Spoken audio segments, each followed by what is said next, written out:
Persona 5 is a Japanese role-playing game brimming with originality and style, influenced by a range of media coming together to create a cohesive whole. Persona 5's influences are varied. We have the more obvious Batman elements, the protagonist's alter ego as Joker, although that may have more to do with the Joker in the tarot deck. Ann's alter ego dons a dominatrix catsuit with a whip.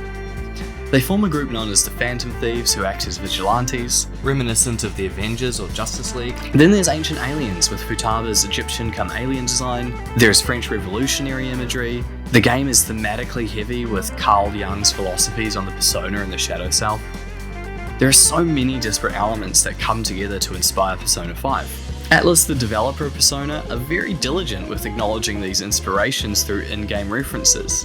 At the theatre, you can go and see Cake Night, an homage to The Dark Knight. You're a psychopath who bakes for money.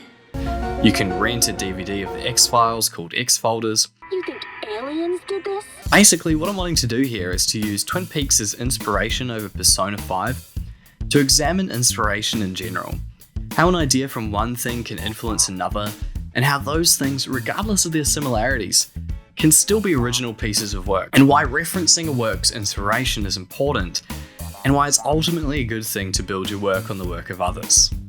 So what is Twin Peaks? Twin Peaks is a TV series from the 90s created by David Lynch and Mark Frost. This was one of the first times a well-known and respected filmmaker created a television series. Lynch gave Twin Peaks a sense of weight and visual style that hadn't previously been common on TV. Cinematic visuals, a serialized narrative, and elements of the surreal. This wasn't a show that was designed to be watched while doing the ironing. This was a series you had to pay attention to, and it worked. Twin Peaks was massive, getting over 30 million views for its pilot episode alone. Even when Twin Peaks was cancelled, it was still amassing numbers beyond most TV shows today.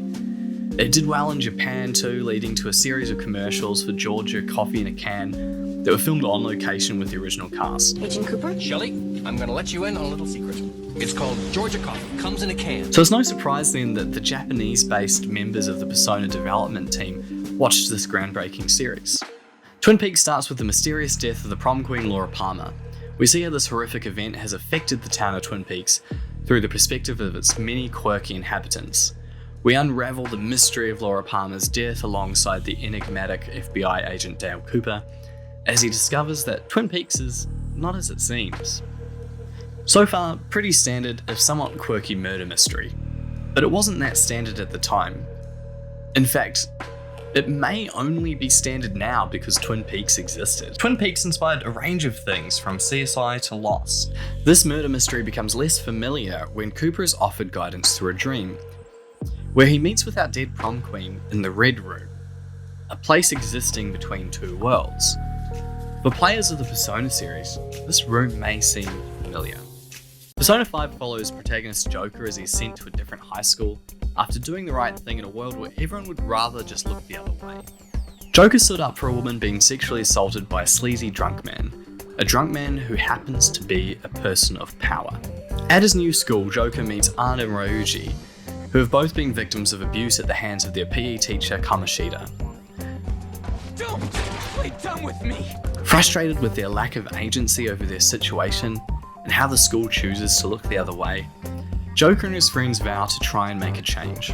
With the aid of a talking cat, Morgana, they discover that they can enter an alternate universe, the cognitive world known as the Metaverse, where they can alter Kamoshida's heart by defeating his shadow self and stealing his twisted desires.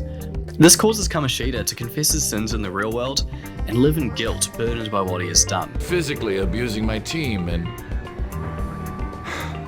sexually harassing female students. This talk of alternate worlds and shadow selves will be very familiar to anyone who has watched Twin Peaks. There's even a particular moment that may come to mind in Twin Peaks where a killer and sexual abuser has had his shadow self removed, causing him to confess his sins, aka Leland and Bob. Although the evil spirit Bob, possessing Leland in Twin Peaks, represents the sins of all men, it is not hard to see him in a similar light to Kamoshida's shadow self in Persona, which represents Kamoshida's evil desires. But the metaverse isn't the only element of the paranormal in Persona 5.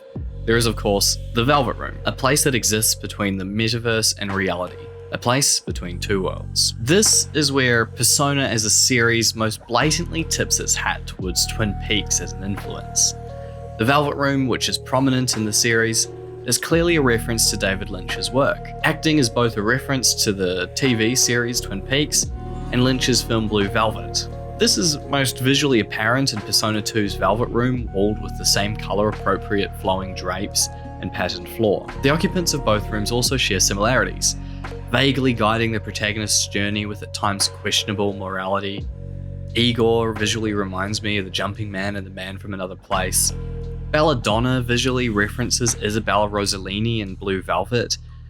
The twins, well, there's a lot of twins and doppelgangers in Lynch's work.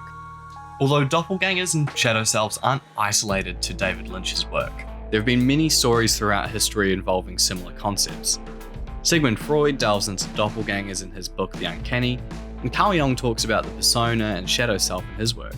As a side fact, David Lynch deals a lot with Freud's view of the uncanny, especially when it comes to his view on the home as uncanny, a place both of our earliest love and trauma. So these ideas are shared and could have been made in isolation, but Persona 5 uses the Velvet Room to pay homage to Lynch, to signal his work as a source of inspiration. Bear in mind that being influenced by something and referencing it isn't inherently a bad thing, and doesn't detract from the originality or importance of the work.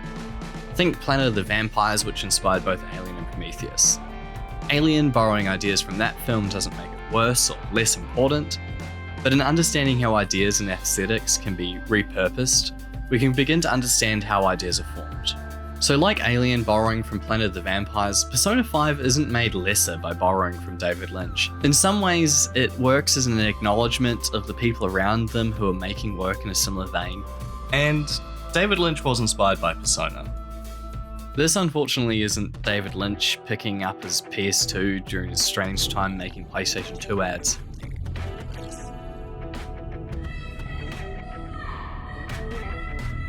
This is David Lynch being inspired by Ingmar Bergman's 1966 film, Persona. I'm going to illustrate here how messy inspiration can be, how the journey of an idea can be muddled as to its original source, and how an idea can be inspired by multiple sources at once by following a journey of inspiration to its source. You can see very clear references to Ingmar Bergman's Persona in Lynch's work, particularly in the unreleased pilot version of Lynch's film Mulholland Drive, which is apparently Persona 5 director Katsura Hoshino's favourite film.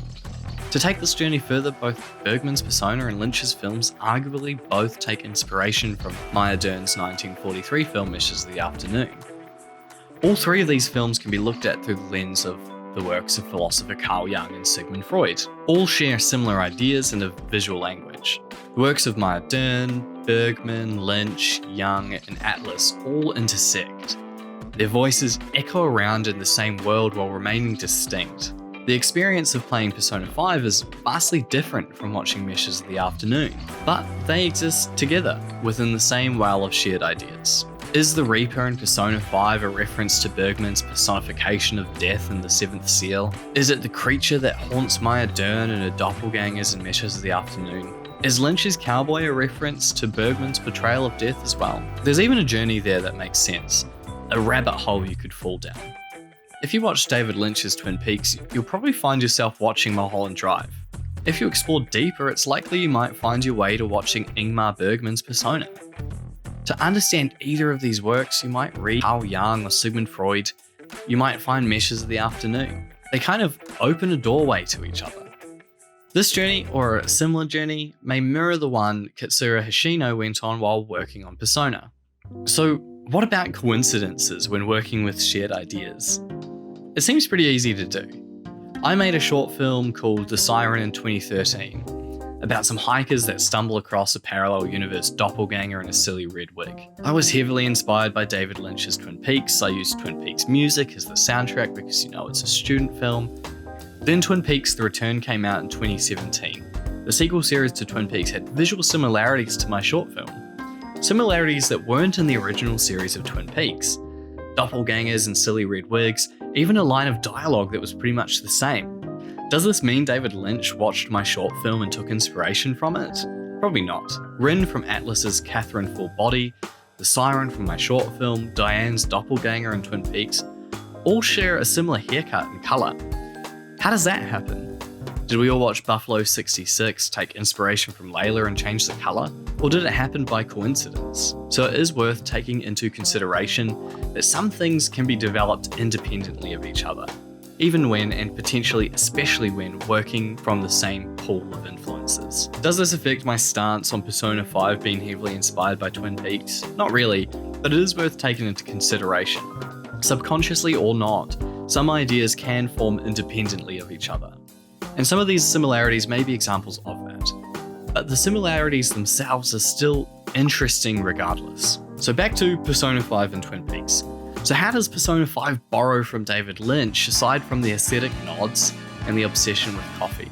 And how does Persona 5 still succeed in being original? Persona 5 uses similar themes and ideas rather than exact story beats. It doesn't have a quirky young detective, at least not in the lead. It doesn't share the setting, we won't talk about Persona 4 yet, and it doesn't directly lift story beats. It largely follows its own path in terms of presentation, which makes what it borrows from other sources feel additive as opposed to feeling as though they're ripping it off. There is a wealth of examples of work using ideas found in Twin Peaks in a way that doesn't feel additive. Top of the Lake leans a little too heavily on Twin Peaks' plotline for its mystery. In Twin Peaks, girls working at the perfume counter in a department store are taken to One-Eyed Jack's to work as escorts. In Top of the Lake, it is a key reveal in its mystery that the girls working at the coffee shop are manipulated into working as escorts in this guy's visually referential house. The end credits also take iconography from Twin Peaks, like Laura's mugshot and the torn note.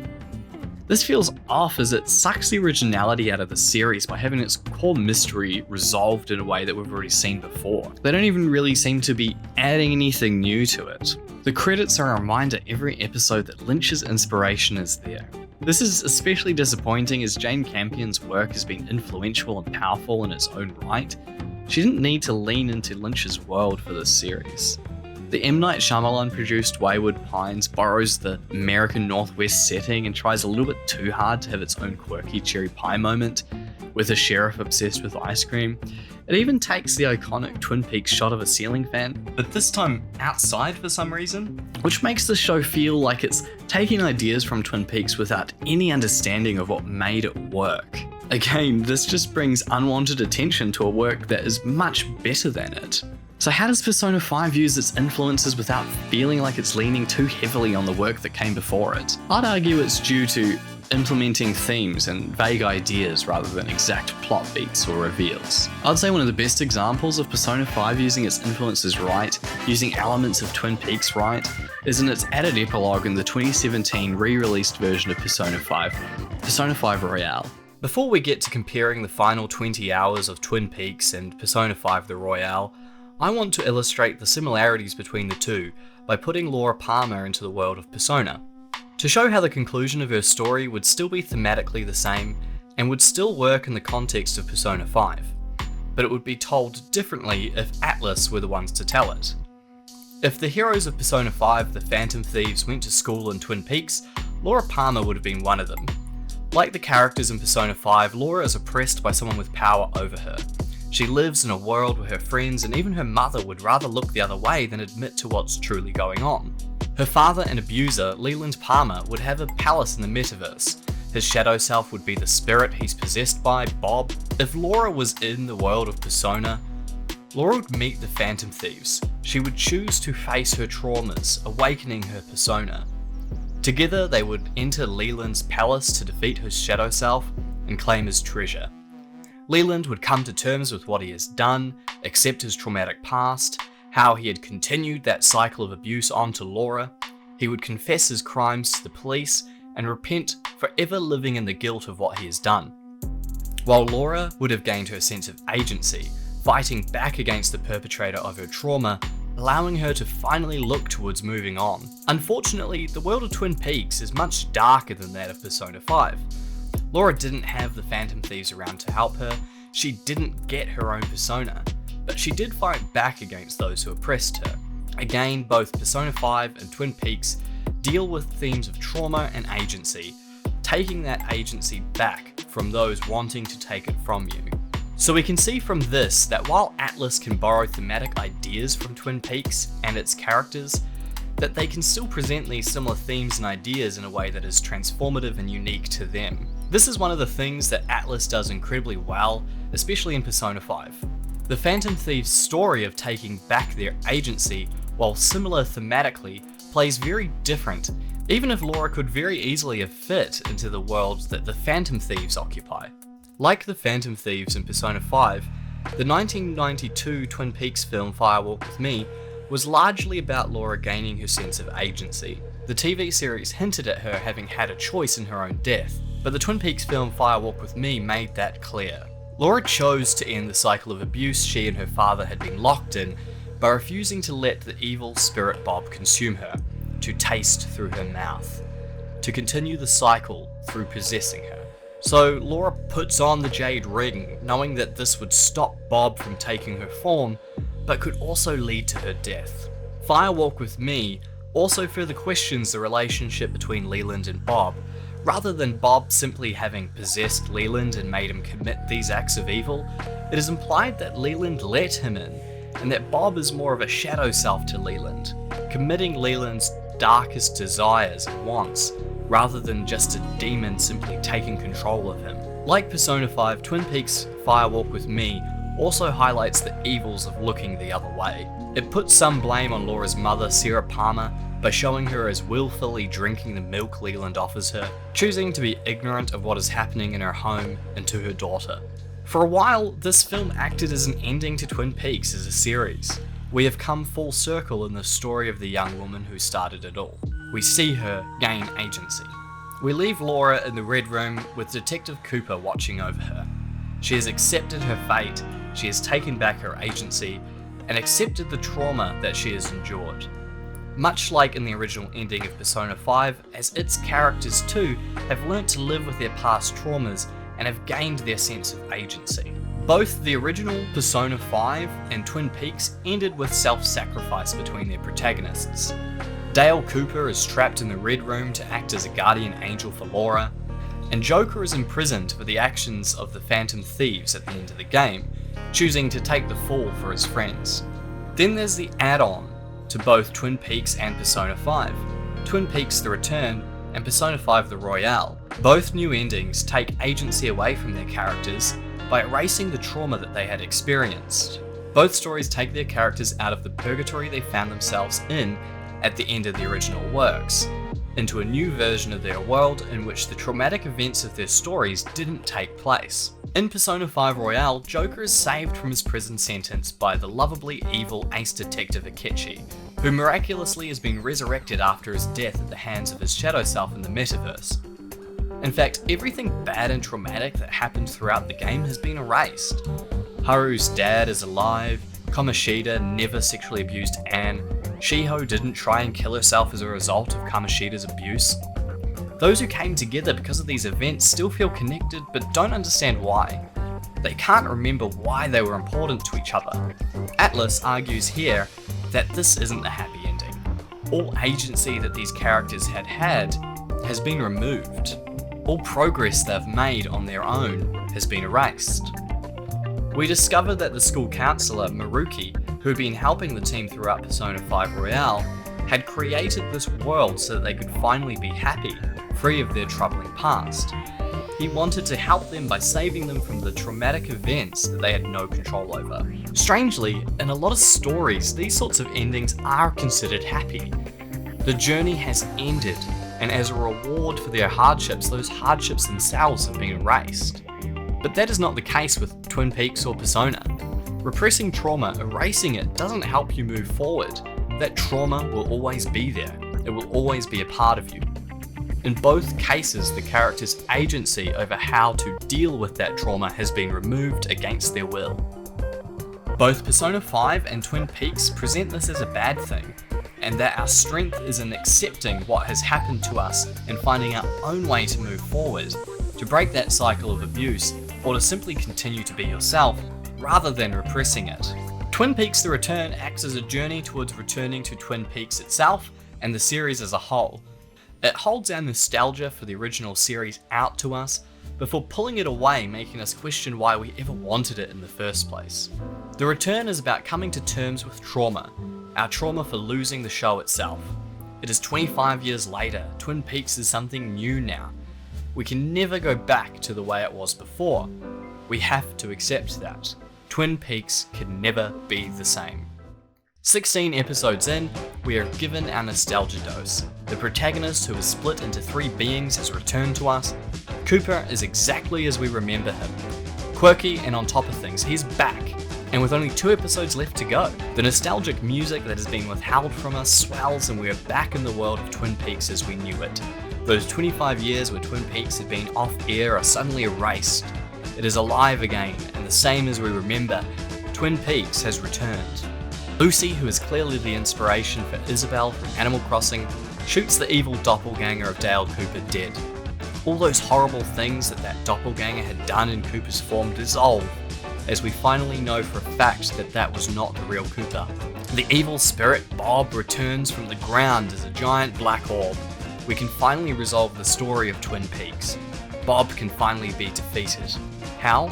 Well, in comes Freddy, a superhero totting a single gardening glove that gives him super strength. A character that we've met maybe like 3 times at this point. But who cares? We got to see the embodiment of man's evil getting clobbered in the face. Defeated once and for all by One Punch Man. We have resolution in a story that has been left unresolved for 25 years. Everything is as it should be. But there's one thing left unresolved. Cooper reveals that he has one final plan: to kill 2 birds with 1 stone. To kill the mother of all evil, Judy, and to save Laura Palmer. Cooper, in full White Knight mode, opens a boiler room back in time. He appears in a scene from 1992's Fire Walk with Me. He rescues Laura from her upcoming death. What's broken can finally be fixed. He takes her by the hand and leads her through the forest. She screams, disappears. The trauma of Laura's death has been erased from the town of Twin Peaks. In resolving Laura's death, the original series of Twin Peaks has been erased.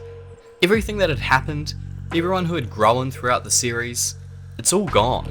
None of it happens now. So the similarities here between what's been set up in Persona 5 Royale and Twin Peaks The Return are clear. In both stories, everything that had happened beforehand had been erased by a White Knight trying to rescue people from their trauma. Not by helping them or those around them move forward, but by taking the trauma itself away from them. Taking away their agency and choice by repressing these traumatic events. So the setup is the same, but how do they resolve it? This is where both stories diverge the most in terms of storytelling.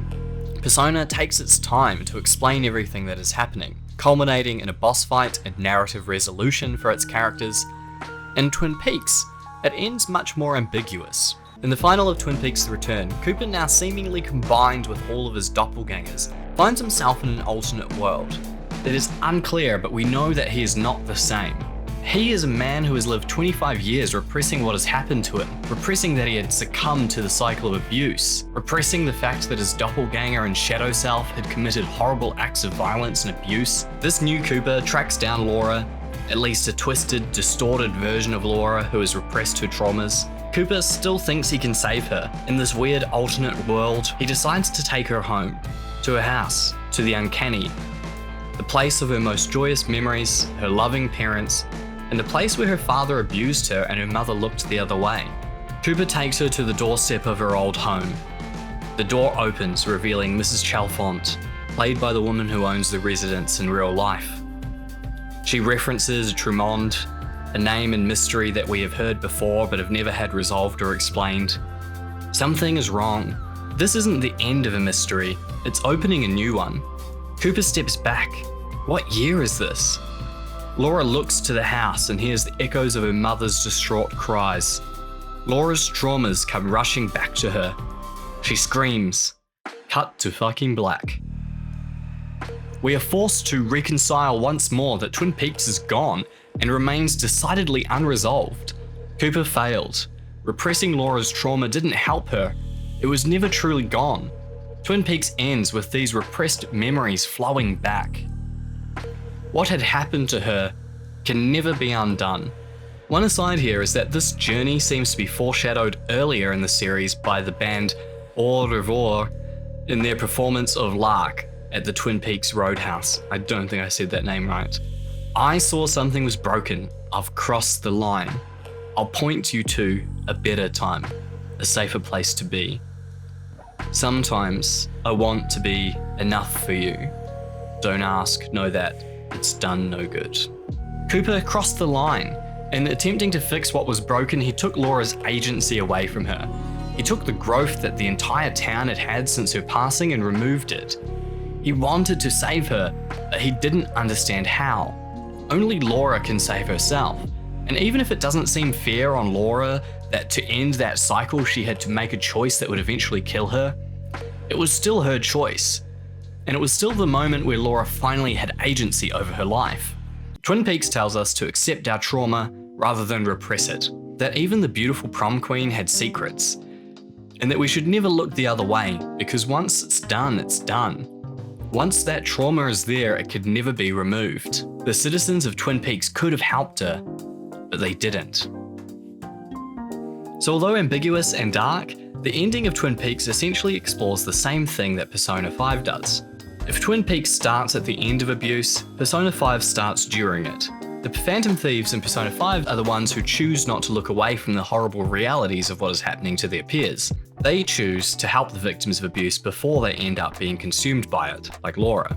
In Persona 5 Royale, the characters figure out that the world that they have found themselves in is not their own. This fabricated reality they are in is one where their traumas and pain have been erased and repressed.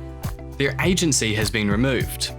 The game does a great job of removing the standard video game hero makes a choice for everyone conceit by taking its time and allowing the characters around you to decide for themselves. When you meet with the other Phantom Thieves, you aren't manipulating them into choosing what you want them to do. The dialogue choices instead allow the characters to decide for themselves as to what they want to do about their situation. Gradually, you return agency to each and every one of them as you lead them towards deciding for themselves what world they would rather be in. The real world where their traumas took place, or the manufactured ones where they didn't. The game does offer you a choice to take away their agency by accepting Marukis' offer to stay in his manufactured world, but this ultimately is presented as a bad ending, not one the game itself wants you to take. Maruki, rather than being purely evil, is simply a white knight savior who thinks he has done the right thing for everyone. He saw what was broken, he crossed the line, and tried to take them to a better place. The Phantom Thieves ultimately take back their agency by defeating Maruki, restoring the world to what it once was. They fought for the world in which their trauma took place, a world that is arguably worse than the one Maruki made for them, but a world where they have grown, a world where they have found their sense of self again and had begun to move forward. So both P5R and TPR come to the same conclusion. You cannot erase trauma. It will always be there. You must face it, accept it, only then can you begin to move on. You can still find joy in those around you, the new characters you meet and situations you find yourself in, and you can still help other people. So we can see that both Twin Peaks and Persona 5 Royale approached the same thematic end and asked and or answered the same question, but through a wildly different journey and medium. So again, these two stories drink from the same well of ideas. They come to similar, if not the same conclusion around repressing trauma and moving forward. They encourage the audience to look into the darkness that those around them face, so that they can help them before it's too late, and that you can face your own trauma and move forward. It will always be there, but you can make something new. You can end that cycle. Both stories deal with the same subject matter, but with a decidedly different approach. This allows for both pieces of work to stand on their own while saying the same thing. An idea can be repurposed into something wholly original, while still being heavily inspired by others. If something speaks to you, you can find a way to explore what you heard and create a very different way of saying that same thing to somebody else. This allows an idea to live on in different spaces, in different minds that may not otherwise have been reached.